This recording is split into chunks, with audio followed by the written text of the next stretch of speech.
예. 제가 설에 뭐 이렇게 좀 인사를 드리고 싶긴 했습니다만 뭐 따로 인사드리긴 참 어렵고요. 근데 설 명절 잘 보내셨지요? 네. 하여튼 설 연휴 속에 여러분들의 쉼과 또 가족들 간의 그 즐거운 교제가 또 하나님이 주시는 행복과 복이 되어 여러분들 삶에 늘 충만해지시기를 주님의 이름으로 간절히 축원합니다. 오늘 이제 2월 마지막 주일이면서 이제 벌써 이제 2026 년이 시작하고 오늘 2월 마지막 주일을 맞이하게 됐는데, 오늘 2월 마지막 주일이면서 또 동시에 사순절이 시작되는 오늘 첫 번째 사순절 가운데 첫 번째 주일을 맞이하게 됐습니다.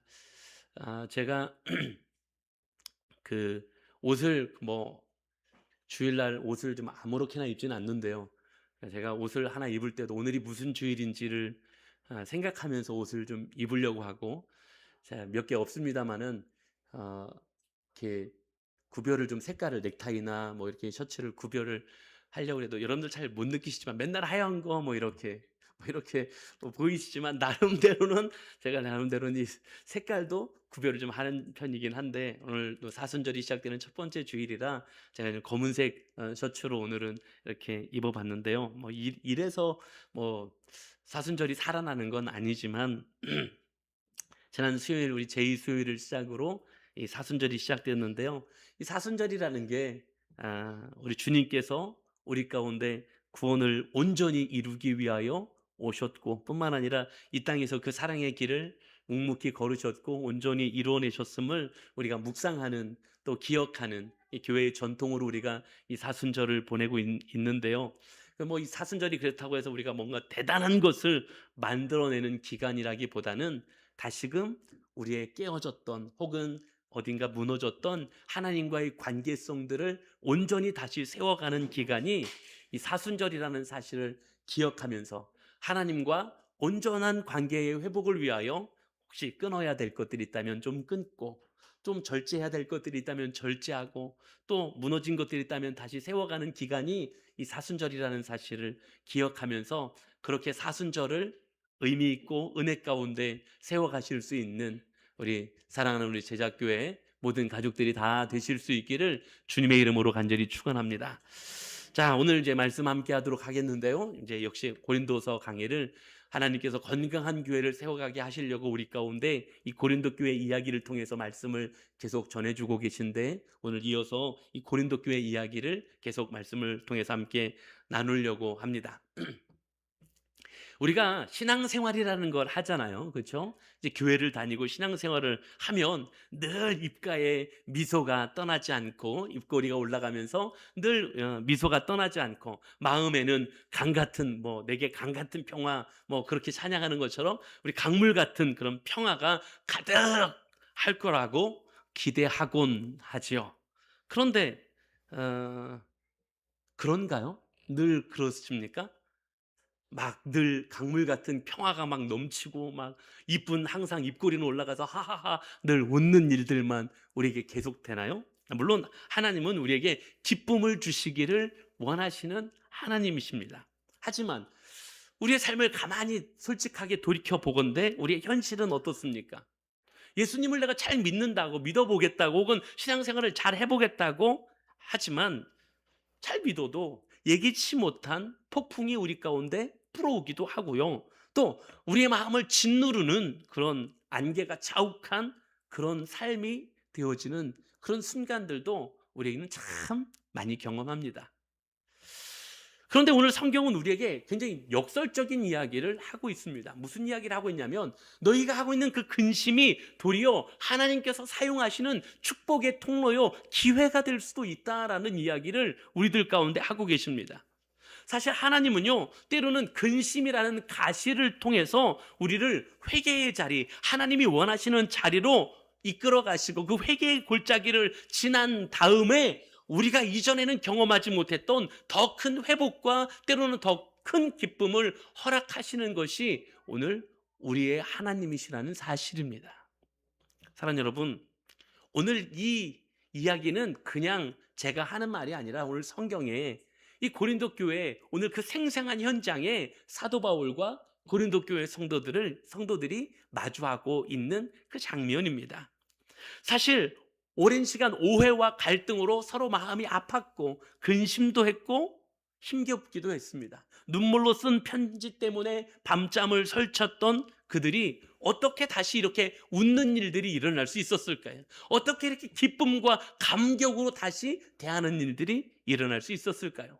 오늘 성경이 그 원리에 대한 이야기를 우리에게 들려주고 있는데, 우리도 때로는 근심하지만, 때로는 폭풍과 같은 일들이 우리에게 벌어지기도 하지만, 우리가 살아가는 삶에서 나 나름대로 열심히 예수 믿고 나 나름대로 열심히 신앙생활 한다고 하는데도 왜 힘겨움이 찾아오고 그것 때문에 또 낙심하고 있을까 생각하는 우리에게도 하나님은 하나님이 되어주시고 기쁨으로 바꾸어 가시는 하나님이 되신다라는 오늘 이 원리를 우리도 배우고 우리도 깨닫고 우리도 그 근심이 기쁨이 되게 하시는 하나님을 경험하게 되는 은혜가 오늘 사랑하는 제자교회 모든 가족들에게 있게 되기를 주님의 이름으로 간절히 축원합니다.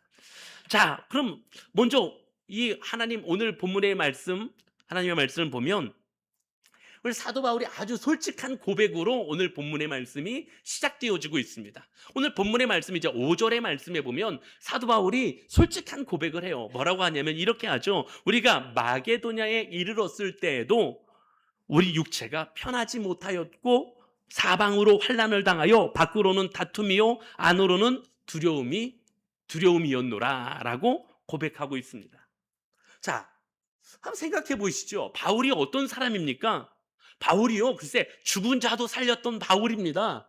바울이 글쎄요 감옥에 갇혔을 때도 찬양하던 사람, 그래서 정말로 착고가 풀리고 감옥의 문이 열리는 것도 경험했던 그런 믿음의 거장이 바울 아니겠습니까? 아니 우리는 감히, 죄송합니다, 잽도 안 되는, 그죠? 감히 비교할 수도 없는 그런 사람이 바울이지 않겠습니까? 그런데 그 바울, 우리가 정말로 믿음의 거장으로 여기는 그 바울조차도 뭐라고 고백하고 있냐면, 나 몸이 아프고 육체가 편안치 못했고 안으로는 내 마음에는 두려움이 가득했었어. 고백하고 있는 거예요. 예수 믿었는데, 나도 신앙생활 한다고 했는데 육체가 아프기도 하잖아요. 육체가 아플 수 있잖아요. 아니 저 목사도 아프다고 했잖아요. 아프기도 하잖아요. 마음에 두려움이 생기기도 하고요. 또 정말로 견디기 어려운 그런 일들이 생기면서 마음의 두려움과 염려와 근심과 걱정을 가지게 되기도 하잖아요. 그러면서 우리가 생각할 때 왜 나는 이렇게 아플까? 아니면 왜 나는 이런 염려 속에 있을까? 근심할까? 자책하기도 되고 또 스스로 죄책감을 가지게 되는 일들도 벌어지지 않습니까? 사랑하는 여러분, 우리 마음에 지금 어떤 근심이 있습니까? 마음속에 말 못할 두려움이 있습니까? 때로는 육체가 편하지 못하고 마음에 염려가 많이 있지 않습니까? 근데 오늘 이렇게 말씀하고 있는, 괜찮다고요. 아플 수도 있고요. 두려움을 가지고 근심도 있을 수 있다고요. 오늘 사도 바울도 그렇다고 말하고 있지 않습니까? 나도 아프다고요.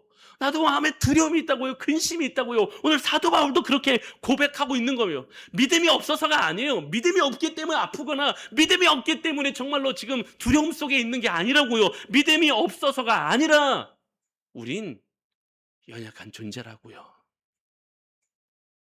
우린 연약한 인간들이기 때문에 우리 안에서 일어나고 있는 일들인 거예요. 왜 나는 두려움을 가지고 살아갈까? 왜 이렇게 염려도 많지? 그것이 여러분들에게 자책이 되거나 죄책감을 갖지 않기를 소망합니다. 우린 그런 존재들이잖아요. 그런데 오늘 사도 바울이 그렇게 고백하는데 거기서 끝나면 이제 문제인데 분위기가 완전히 바뀌고 있어요. 6절에 가니까 분위기가 완전히 달라졌어요. 그러나 그러면서 완전히 지금 분위기가 달라졌습니다. 낙심한 자들을 위로하시는 하나님이 디도가 옴으로 우리를 위로하셨으니. 제가 너무너무 좋아하는 표현이에요. 하나님이 어떤 하나님이라고요? 위로의 하나님이. 아플 수도 있고요, 근심할 수도 있고요, 두려움 가운데 빠질 수도 있는데 하나님은 위로하시는 하나님이시라고 오늘 선언하고 있다는 사실이죠. 그리고 그 하나님이 우리 하나님이심을 저도 여러분들도 다시 고백하게 되기를 간절히 소망합니다. 그 하나님은 우리 하나님이에요. 다시 말하면 왜 제가 이런 표현을 쓰냐면 하나님은요 잘 나가는 사람만의 하나님이 아니라는 거예요. 어떤 결과물을 도출해내는 결과와 열매를 가지고 있는 사람들만의 하나님이 아니라는 것입니다. 이 얘기는 무슨 얘기냐면요, 세상은요 잘 나가는 사람들을 위한 세상이에요. 잘 나가는 사람들이 인정받는 세상이고요, 잘 나가는 사람들이 추앙받는 세상입니다. 세상은요 결과물들을 도출해내는 그 사람들만 인정받는 세상이에요. 결과가 좋은 사람들, 결과를 통해서 열매를 가지고 있는 사람들만 추앙받고 인정받는 게 세상의 가치입니다. 그런데 우리 하나님은 잘난 사람들만의 하나님이 아니라 열매를 가지고 있는 어떤 결과를 가지고 온 그 사람들만의 하나님이 아니라 오늘도 낙심하여 정말로 바닥에 주저앉아 버린 것 같은, 다 꺾여져서 정말로 바닥에서 일어나지 못할 것만 같은 내 삶에 내 곁에 오셔서 위로하시는 하나님이 우리 하나님이시라고 오늘 말씀하고 계심을 기억하실 수 있기를 주의 이름으로 간절히 축원합니다. 이게 오늘 우리에게도 말씀하시는 말씀하심이에요.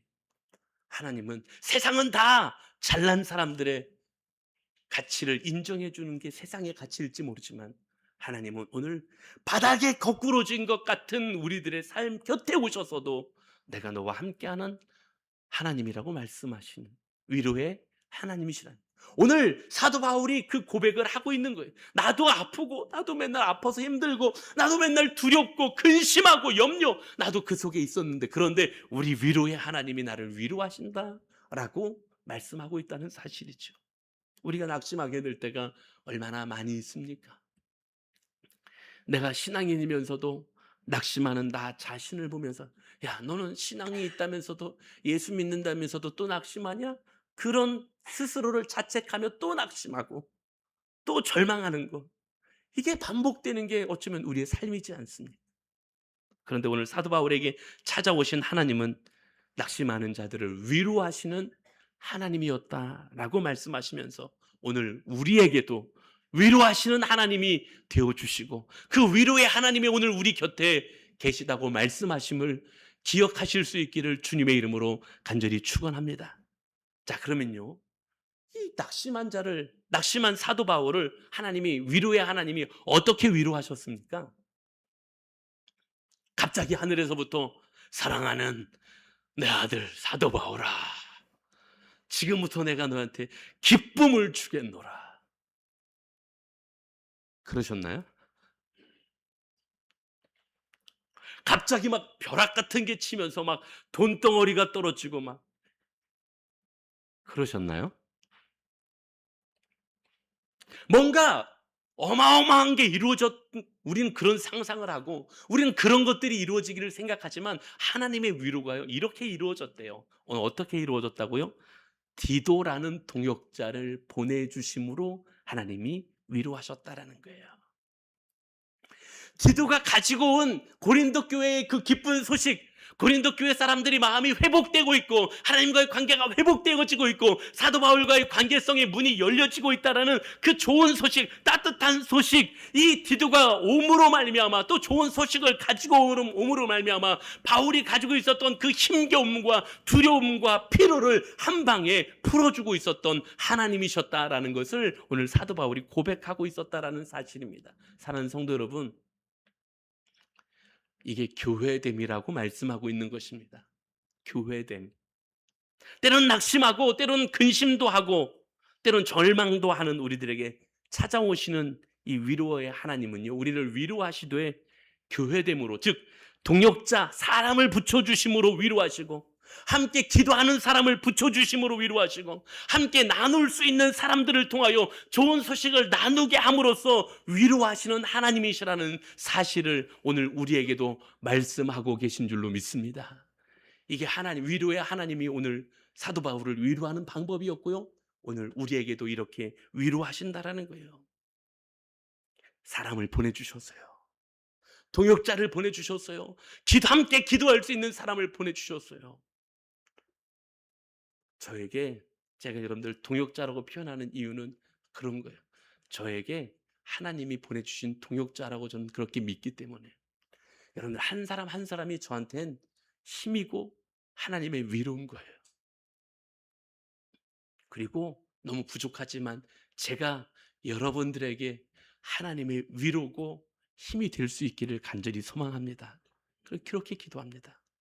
제가 우리 사랑하는 제자교회 가족들 한 사람 한 사람에게 하나님의 위로가 되었으면, 지금도 교회는 그렇게 존재하는 것이고요, 목장이 그래서 존재하는 것이고요, 우리에게 허락하신 이 위로의 하나님의 은혜를 깊이 묵상하며 나누는 제자교회 공동체, 제자교회 가족들이 다 되실 수 있기를 주의 이름으로 간절히 축원합니다. 이게 위로의 하나님의 방법이에요. 하나님이 내 옆에 사람을 통하여 위로하고 계시다라는 거예요. 그래서 오늘 한번 옆에 계신 분들하고 한번 인사할까요? 이왕 손을 잡아주실 수 있으면 손도 잡아주면서 당신이 하나님의 위로입니다. 이렇게 한번 인사할까요? 당신이 하나님의 위로입니다. 네, 하나님이 보내주신 위로입니다. 네.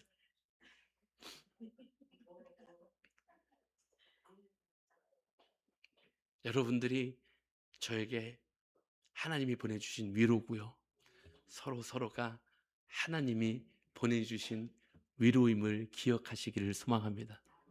그래서 나누는 거예요. 그래서 교회 되게 하신 거고요, 그래서 목장이 되게 하신 거죠.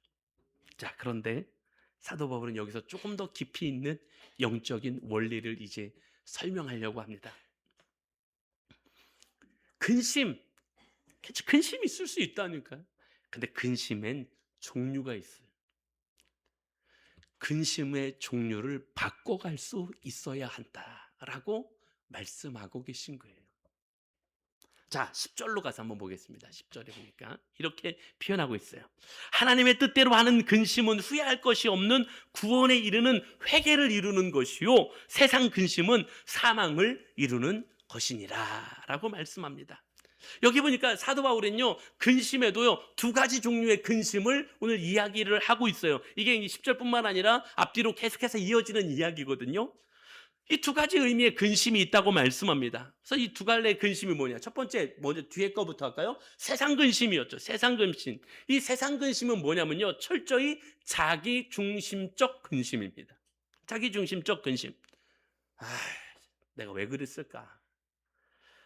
진짜 내 체면이 뭐가 돼? 이런 근심이죠. 남들이 나를 뭐라고 말할까? 남들이 나를 뭐라고 생각할까? 남들이 나를 뭐라고 볼까? 돈이 없어서 어떡하지? 돈을 잃어서 어떻게 하지?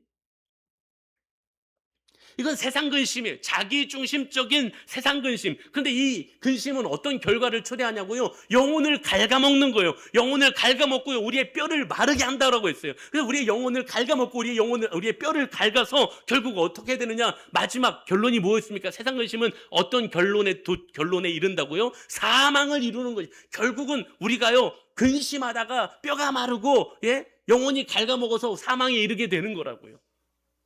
이게 삶이래요. 세상 근심만 하면 이렇게 살다가 죽는 거래요.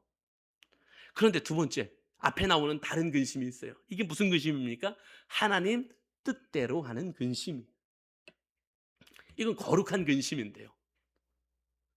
내가 아무것도 몰랐구나. 하나님을 근심케 해드렸구나. 하나님의 마음을 아프게 해드렸구나. 내가 하나님의 사랑의 법을 어겼구나. 내가 하나님을 의지하지 못했구나. 내가 하나님에게 말씀드리지 못했구나. 내가 하나님과 동행하지 못했구나. 내가 하나님의 말씀과 함께하지 못했구나. 이게 이 하나님의 관점에서 나를 돌아보는 근심이 바로 하나님 뜻대로 하는 근심이라는 거예요. 똑같은 근심인데요, 세상 근심은요, 나 중심이어서 하나님이 어느 순간에 사라져버렸어요. 그런데 똑같은 근심인데 하나님 뜻대로 하는 근심은 이제 하나님이 들어온 거예요. 그래서 하나님의 관점에서 나를 돌아보게 되는 거예요. 하나님이면 괜찮은데 내가 하나님을 의지하지 못했구나 라는 근심을 하는 거죠. 오늘 사도 바울이 이야기합니다. 사도 바울이 쓴 편지로 고린도 교회 성도들이 근심하게 된 것을 잠깐 사도 바울이 후회했다고요. 그게 이제 8절부터 나오는 이야기인데 지금은 후회하지 않는다고 이야기합니다. 왜요? 그 편지가 고린도 교회 성도들로 하여금 세상 근심을 하게 하는 것이 아니라 하나님 뜻대로 하는 근심을 하게 했다라는 거예요. 그랬더니 하나님 뜻대로 하는 근심은 어떤 결과가 찾아왔습니까? 10절 말씀에 구원에 이르게 하는 뭘 갖고 오겠다고요? 회개를 갖고 왔다고요. 그냥 근심으로 끝나는 것이 아니라, 내가 하나님의 마음을 아프겠구나, 하나님을 근심했구나, 하나님 의지하지 못했구나라는 하나님 관점에서의 근심으로 바뀌니까 결국 그거는 무엇으로 결과가 도출됐냐면 구원에 이르게 하는 회개를 가지고 오게 되었다라는 거예요. 그래서 사도 바울이 내가 처음에 눈물로 너희한테 편지를 썼는데 처음에는 너희들이 그것 때문에 근심하게 될까 봐 내가 조금 걱정도 하고 염려도 했었는데 지금은 하나도 후회하지 않아. 왜? 너희들이 그 편지 때문에 결국 어떻게 됐으니까 하나님 뜻대로 하는 근심으로 바뀌어서 회개하는 자리에 이르게 됐으니까 나는 지금 하나도 후회하지 않는다는 이야기를 하고 있는 게 오늘 사도 바울의 이야기였습니다. 결국 거기서 끝나지 않고요. 회개는 거기서 끝나지 않아요. 더 나아가 온전히 하나님과의 관계를 회복하는 자리로 나아가게 하는 힘이 바로 그 회개에서부터 나왔다라는 것입니다. 그래서 결과를 보니까 11절에 이렇게 이 거룩한 근심으로 전환되었던 고린도 교회 성도들에게 어떤 일이 일어났는지를 이제 기록하고 있는데요. 11절의 말씀 보니까 보라, 하나님의 뜻대로 하게 된 이 근심이 너희를 얼마나 간절하게 하며, 너 얼마나 변증하게 하며, 얼마나 분하게 하며, 얼마나 두렵게 하며, 얼마나 사모하게 하며, 얼마나 열심히 있게 하며, 얼마나 벌하게 하였는가. 너희가 그 일에 대하여 일체 너희 자신의 깨끗함을 나타내었느니 그랬습니다. 다시 말하면 이 하나님 뜻대로 하는 근심으로 바뀌고 나니까 회개를 하게 된 거예요. 회개하고 나니까 하나님과의 관계성을 회복하게 돼서 이들 안에 하나님을 향한 간절함이 회복된 거예요. 간절함이 회복됐어요. 죄에 대한 분노가 다시 회복됐어요. 하나님과의 관계성을 사모하는 그런 모습들로 회복되어졌다라는 거예요. 그 열정과 열심을 회복하게 되는 결과를 도출하게 되었다고 말씀하고 있는 것입니다. 사랑하는 여러분, 회개는 이런 힘이 있는 거예요. 회개가요, 그저 미안합니다, 혹은 죄송합니다, 잘못했습니다라고 말하는 감정적인 사과가 회개가 아닙니다. 사순절이 시작되는 지난 제2수요일에 제가 이 회개에 관한 설교를 잠시 말씀을 나눴는데, 회개는 그저 잘못했다고 감정적으로 그냥 사과하거나 아니면 눈물 콧물 다 쏟으면서 지은 죄를 쏟아 놓는 것으로, 그래서 속이 후련해지니까, 마음이 시원해지니까 그게 회개의 전부는 아닙니다. 그냥 그건 회개를 시작한 거일 뿐이에요. 회개는 뭐라고요? 그럼 결단이라고 그랬어요. 무슨 결단? 방향의 전환입니다. 내가 잘못된 모습으로 살아가던 거, 그거 맨날 잘못하고, 맨날 토해놓고, 맨날 잘못하고, 맨날 토해놓고, 이거 회개 아니라고요. 그냥 자기만 시원하게 그냥 눈물 콧물 쏟으면서 속이 후련하네, 아이고 마음이 시원하네, 회개하고 났더니 마음이 시원하대. 지 혼자만 시원한 거, 지 혼자만, 자기 혼자만 마음이 후련하면 땡이에요. 아니, 그게 아니에요. 진짜 회개는 방향 전환, 하나님을 향하여 고개를 돌리고 방향을 돌리는 방향의 전환이 회개라는 사실이지요. 회개는요, 자존심 때문에 아파하는 게 아니라 내 영혼이 살아야 하기 때문에, 내 영혼이 살아야 하기 때문에 하나님 앞에 중심으로 엎드리는 게 회개라는 사실입니다. 하나님은 우리의 이 거룩한 근심을 우리가 통과해 갈 때 우리의 삶의 썩은 부분들을 도려내시고 새로운 살을 돋아나게 하시며 하나님과의 관계를 온전하게 세워가시는, 그것이 하나님의 일하심임을 기억하실 수 있기를 간절히 소망합니다. 사랑하는 제자교회 가족 여러분, 우리에게 근심이 있지요. 또 근심이 있어야 한다면 하나님에게로 방향을 전환하는 근심이 되시기를 간절히 소망합니다. 그래서 하나님에게로 돌아가는 그 더욱 간절함으로 우리 영혼이 회복되고 삶이 회복되는 그런 은혜가 우리 사랑하는 모든 제자교회 가족들에게 충만하게 있게 되기를 주님의 이름으로 간절히 축원합니다. 자, 그 다음에 이제 마지막으로, 그러면 회개 뒤에 찾아오는 그것이 무엇이냐? 오늘 사도 바울이 이야기합니다. 회개 뒤에는 하나님과의 관계가 회복되기 때문에 풍성한 기쁨이 찾아온다 라고 오늘 사도 바울이 하나님을 찬양하고 있어요. 오늘 중간에 내용들 여러분들 제가 이제 봉독해 드린 것으로 대신하기로 하고, 이제 마지막 구절로 가서 보면 16절에 보니까 사도 바울이 마지막 고백을 하는데요. 뭐라고 하고 있냐? 내가 범사에 너희를 신뢰하게 된 것을 기뻐하노라 라고 말씀하고 있습니다. 자, 한번 생각해 봅시다. 제가 고린도서의 말씀을 쭉 계속 이어서 말씀을 전하고 있잖아요. 얼마 전까지는 되게 우울했어요. 왜 우울했어요? 관계가 되게 안 좋았거든요. 사도 바울하고 고린도 교회하고 관계가 되게 안 좋았거든요. 지금 고린도 교회 성도들이 사도 바울이 전한 복음 외에 거짓 선지자들의 이야기를 들으면서 사도 바울의 사도성을 믿지 못했고요. 관계가 틀어지고요. 그래서 사도 바울이 막 야단치고요. 막 관계가 지금 깨어 있었거든요. 오해하고 있었거든요. 그러다 보니까 여러모로 마음이 섭섭병에 걸려가지고 되게 서운하고 있었거든요. 나의 그 사도를 인정해 주지 않는 고린도 교회 성도들에 대한 사도 바울이 얼마나 섭섭했겠어요. 그죠? 이 전문 용어로 섭섭병이라고요. 이 섭섭병에 걸리면 이제 약이 좀처럼 없거든요. 얼마나 서운했겠어요. 얼마나 오해가 쌓여 있었습니까? 그런 관계였죠. 불과 얼마 전까지만 해도 그런 관계였어요. 그런데 지금 하나님 뜻대로 하는 근심을 통해 이 고린도 교회 성도들이 진심으로 회개하게 되었을 때 어떤 역사가 나타났습니까? 회복의 역사가 나타난 거예요. 하나님과의 관계 회복의 역사가 나타나니까 어떤 역사가 나타나요? 사람과의 관계가 회복되는 역사가 같이 나타나는 거예요. 죄는 관계를 깨뜨리는 것이지만 회개는 관계를 회복시키는, 관계를 다시 붙이는 강력한 접착제가 회개고요. 관계를 회복시키는 가장 강력한 회복제가 회개임을 기억하실 수 있기를 소망합니다. 그래서 회복하게 되는 기쁨을 누리게 되는 것, 이게 하나님 뜻대로 하는 근심의 결과였다라는 거죠. 오늘도 한 선교사님의 이야기를 좀 나누려고 하는데요. 이분은 이제 네덜란드 출신의 선교사님이신데 코리 텐 붐이라는 여사님이십니다. 이분이요. 이제 이분이 쓴 책은 주는 나의 피난처라는 책, 아주 유명한 책이거든요. 이 책을 쓰신 분이세요. 근데 이분의 이야기를 이 책을 통해서 들어보면 그래요. 이분이 제 2차 세계 대전 때 자기네 집에 유대인을 숨겨준 죄로 나치 강제 수용소에 온 가족이 다 붙잡히게 됩니다. 강제 수용소에 들어가서 모진 고문을 다 받게 되는 거죠. 거긴 살아나오는 사람이 적을 정도로 아주 강력한 고문이 있는 곳이었지 않습니까?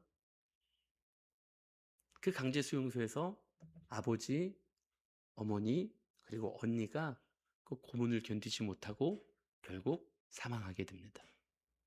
그리고 이 코리텐범 여사만 구사일생으로 강제 수용소에서 살아나오게 되죠. 그리고는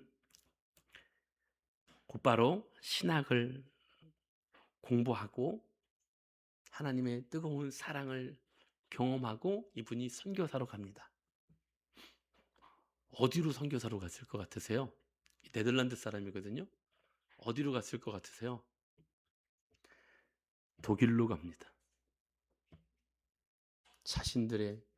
자기의 부모와 언니가 이 독일 나치 군사들에 의해서 죽게 됐는데 독일로 복음을 전하러 가죠. 그 이야기가 이제 책에 기록되어지는 이야기들인데요. 이분이 한 이야기 중에 오늘 말씀과 연계되는 한 가지 이야기를 드리려고 해요.